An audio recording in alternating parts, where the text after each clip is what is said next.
네, 드디어 다윗의 시대도 저물어 가고 이제는 그의 공과 혹은 화복을 한번 결산해 보는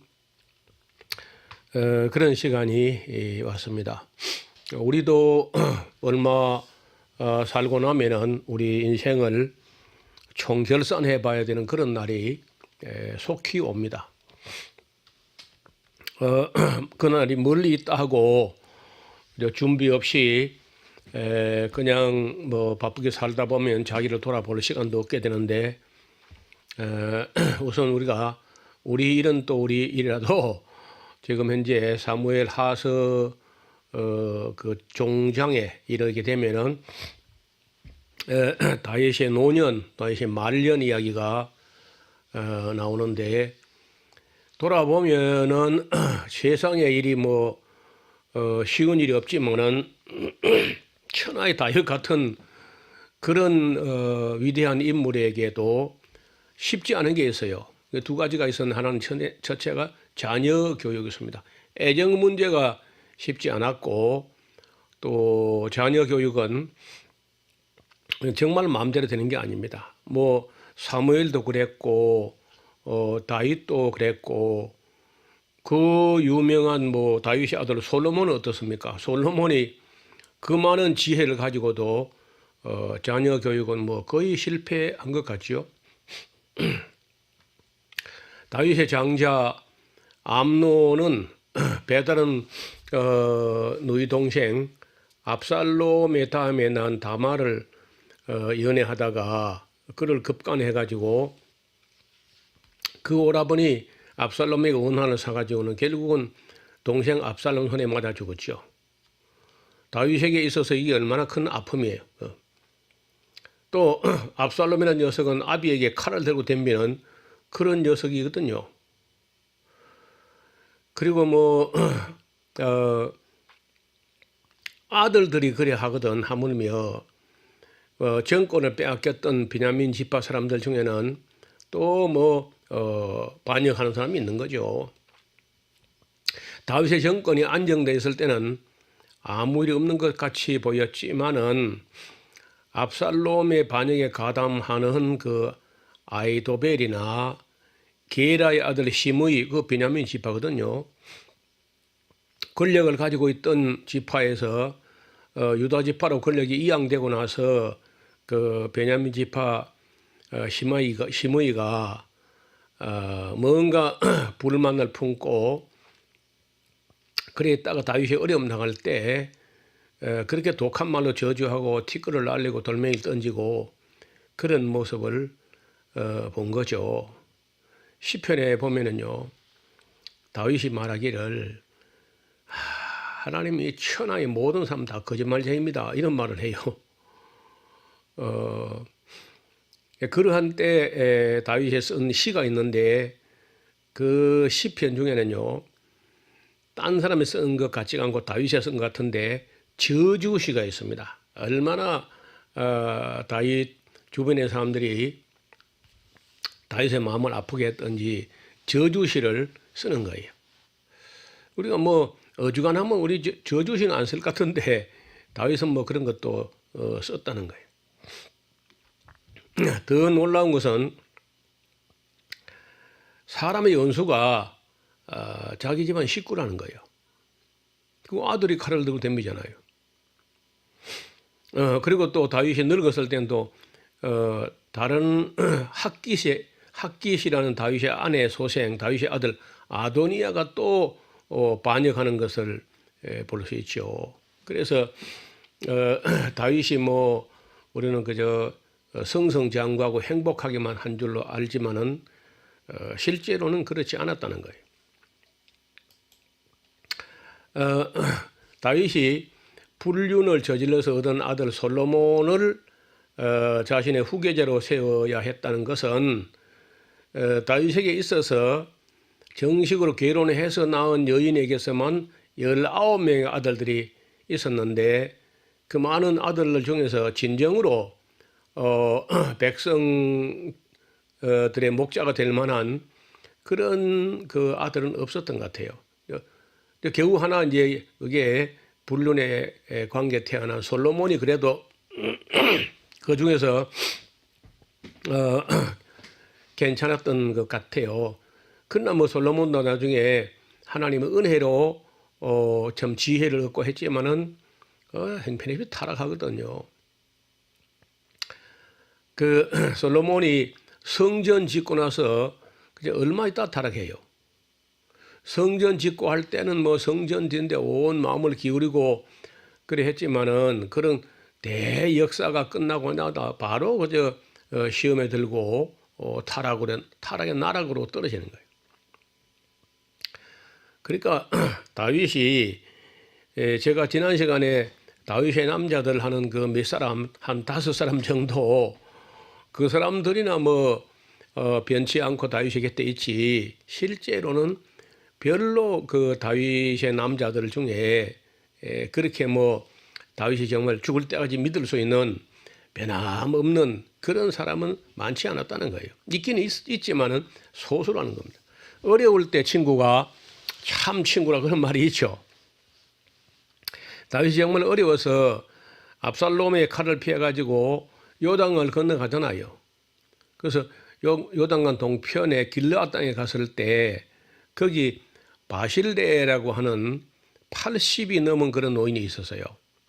이 사람이 다윗보다는 아마도 최소 10살 이상 연배인데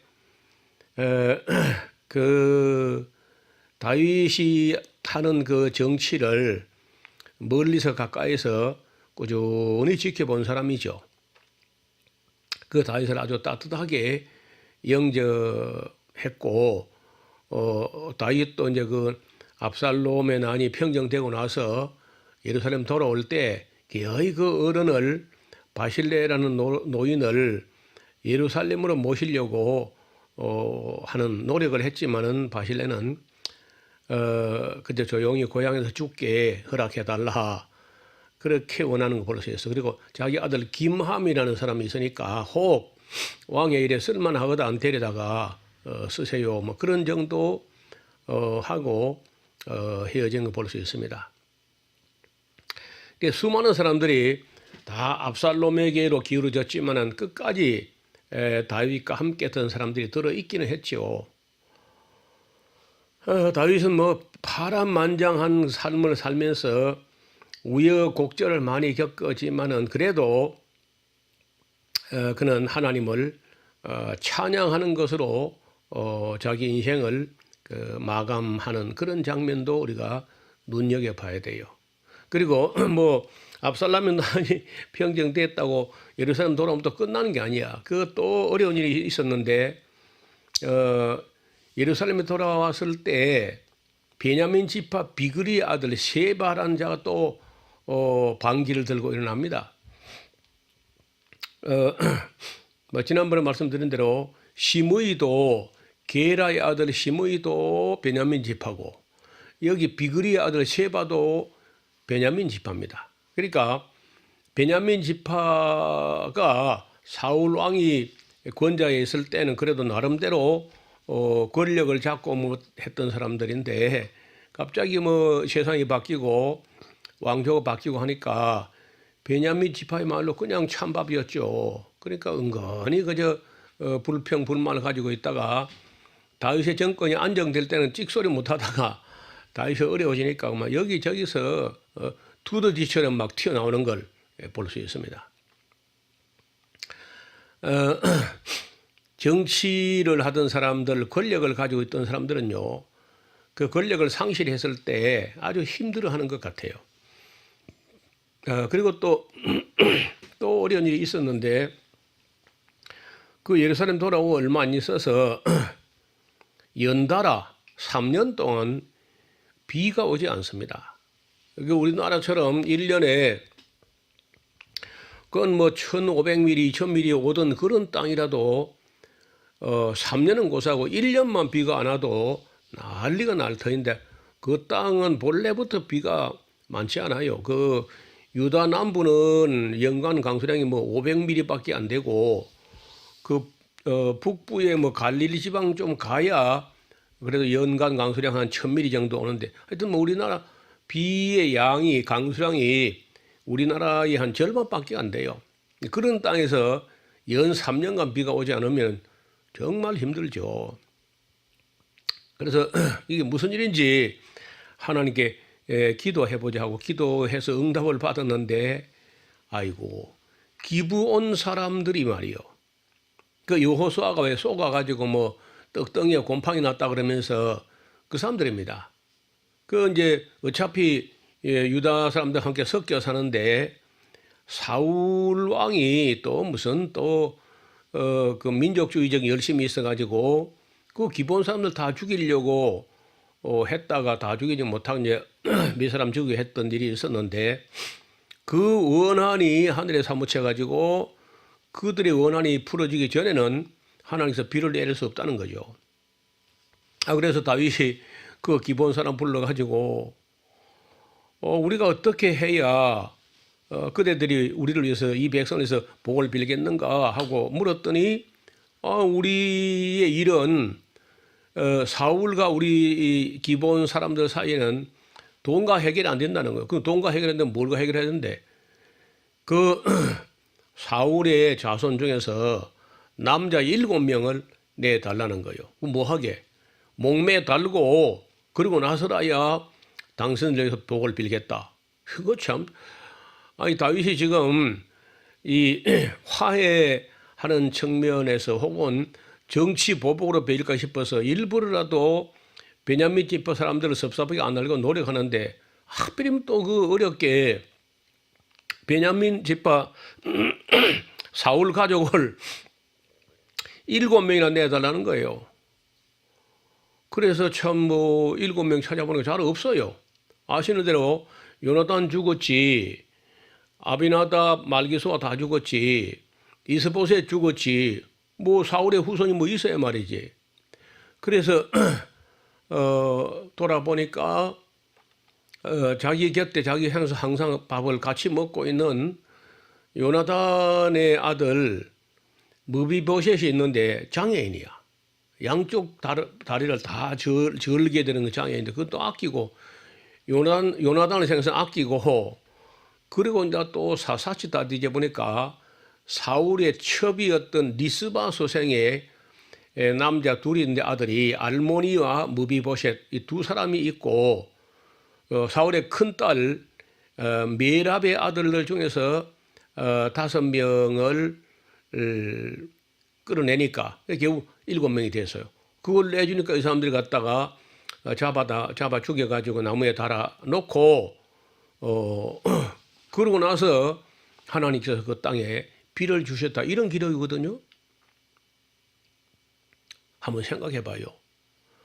그런 그 기브온 족속은 이스라엘 12지파에 속한 사람도 아니고 섞여 사는 가나안 족속 중에 일부에 불과한데도 그런 무고한 피를 흘렸다 해가지고 이 원한이 하늘에 사무치니까 비가 오지 않았다는 겁니다.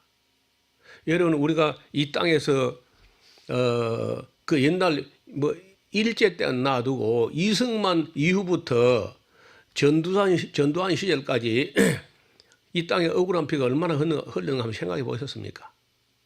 뭐 이 다음에 한번 생각나면 다시 한번 그 언급할 텐데, 정말 생사람을 잡아서 빨갱이로 몰거나 간첩으로 몰아가지고 얼마나 많은 사람 죽은지 몰라요. 그러니까 지금 전에는 우리가 그런 일이 잘 없었는데 요즘은 그 굴삭기라고 하는 그 포크레인이 발달돼 가지고 도시 근교에 도시가 확장되면서 어디를 긁으면은 뼈가 무더기 나옵니다. 여러 수백 명씩 이렇게. 그 소위 말해서 보도연맹원들 해가지고 막 무더기를 끌어다가 이승만 시대에 양민 학살한 거거든요. 전국에 700개 이상 되는 데서, 그런 마을에서 양민 학살이 이루어졌다. 우리 동네에서 있었으니까요. 우리 동네에 705명이 죽었어요. 거창은 716명, 거창 신원 사건. 이런 식으로 우리 땅에도 수도 없이 양민들이 학살당하고, 그리고 억울한 죽음이 있었고, 무고한 피가 흘렀다는 거예요. 강주 사태는 뭐 말할 것도 없고. 그래서 정치하는 사람들은요, 이게 참 깊이 생각이 됩니다. 돌이켜 보면은 다윗의 일생은 정말 파란만장이었는데 그에게 있어서 그래 행복했던 날, 참 행복했던 날들이 거의 없다시피 하고요. 오히려 그 골리앗을 때려잡기 전에 베들레헴에서 아버지의 양떼를 몰고 수금을 연주하면서 그 목가적인 나날들이 있었는데 그게 뭐 해서 한 어려서부터 14살 정도까지 막 그랬던 것 같아요. 그러나 골리앗을 잡고 백성들에게 칭송이 자자한 날로부터 그의 생명은 늘 위태로운 날들이었어요. 다윗이 한 번은 요나단 앞에서 토로하는 말을 들어보면요. 이 보시기에 나와 사망 사이는 한 걸음뿐이라고. 자네 아버지가 나를 지금 죽이려고 하고 있잖아. 그런 그 참 기막힌 이야기를 듣는데 그래서 망명길을 그렇게 여러 곳으로 전전하고 다니면서 다윗이 쓴 시가 있는데 그 시에 보면요. 나의 원수가 왜 이렇게 많은 것이냐고 여쭈어 보기도 합니다. 시편 69편 4절에 나오는 말인데 까닭 없이 나를 미워하는 자가 나의 머리털보다 많고 까닭 없이 다윗을 미워하는 자가 다윗 자기 머리털보다 많고 부당하게 나의 원수가 되어서 나를 끊으려 하는 자가 강하였으니 내가 빼앗지 않은 것도 무르지게 되었나이다. 그런 참 어려운 이야기를 토로합니다. 그래도 그가 다윗이 이런 어렵고 억울하고 기가 막힌 그런 날들을 보냈지만 그래도 그가 누구를 뭐 원망하는 걸로 이렇게 인생을 산 게 아니라 늘 기도하고 늘 찬양하고 늘 감사하고 그리고 이제 그의 마지막은 그래도 하나님을 찬양하는 기도로 그렇게 그 마감을 하는데 그 이야기는 다윗의 마지막 노래라는 그런 노래가 사무엘 하서 22장 1절부터 51절까지 있고 또 23장도 다윗의 노래가 이어지는데 그 부분을 쭉 읽어보시겠습니다. 다윗의 마지막 노래 사무엘 하서 22장 1절에서 51절까지 내용을 그 노래 내용을 한번 읽어보겠습니다. 여호와께서 다윗을 모든 대적의 손과 사울의 손에서 구원하신 그 날에 다윗이 이 노래의 말씀으로 여호와께 아뢰어 가로되 여호와는 나의 반석이시요 나의 요새시요 나를 건지시는 자시요 나의 하나님이시요 나의 피할 바위시요 나의 방패시요 나의 구원의 뿌리시요 나의 높은 망대시요 나의 피난처시요 나의 구원자시라. 나를 흉악에서 구원하셨도다. 내가 찬송받으실 여호와께 아뢰리니 내 원수들에게서 구원을 얻으리로다. 사망의 물결이 나를 애우고 불의의 창소가 나를 두렵게 하였으며 음부의 줄이 나를 두르고 사망의 올무가 내게 이르렀도다. 내가 환난 중에서 여호와께 아뢰며 나의 하나님께 아뢰었더니 제가 그 전에서 내 소리를 들으시며 나의 부르짖음이 그 귀에 들렸도다. 이에 땅이 진동하고 떨며 하늘 기초가 요동하고 흔들렸으니 그의 진노를 인함이로다. 그 코에서 연기가 오르고 입에서 불이 나와 사름이여 그 불의 숯이 피었도다. 제가 하늘을 들이우고 강림하시니 그 발 아래는 어두캄캄하도다. 그룹을 타고 나르시며 바람 날개 위에 나타나셨도다. 제가 흑암 곧 모인 물과 공정의 빽빽한 구름으로 둘린 장막을 삼으시며 그 앞에 있는 광채로 인하여 숯불이 피었도다. 여호와께서 하늘에서 뉘성을 바라시며 지존하신 자가 음성을 내시며 살을 날려 저희를 흩으시며 번개로 파하셨도다. 이럴 때 여호와의 꾸지람과 콧김을 인하여 물밑이 드러나고 땅의 기초가 나타났도다. 제가 위에서 보내사 나를 취하시며 많은 물에서 나를 건지셨도다. 나를 강한 원수와 미워하는 자에게서 건지셨으며 저희는 나보다 힘센 영고로다. 저희가 나의 재앙의 날에 내게 이르렀으나 여호와께서 나의 의지가 되셨도다. 나를 또 넓은 곳으로 인도하시고 나를 기뻐하심으로 구원하셨도다. 여호와께서 내 의를 따라 상 주시며 내 손에 깨끗함을 쫓아 갚으셨으니 이는 내가 여호와의 도를 지키고 악을 행하여 내 하나님을 떠나지 아니하였으며 그 모든 규례를 내 앞에 두고 그 율례를 버리지 아니하였음이로다. 내가 또 그 앞에 완전하여 스스로 지켜 악을 피하였나니 그러므로 여호와께서 내 의대로 내 목전에 내 깨끗한 대로 내게 갚으셨도다. 자비한 자에게는 주의 자비하심을 나타내시며 완전한 자에게는 주의 완전하심을 보이시며 깨끗한 자에게는 주의 깨끗하심을 보이시며 사특한 자에게는 주의 거스르심을 보이시리이다.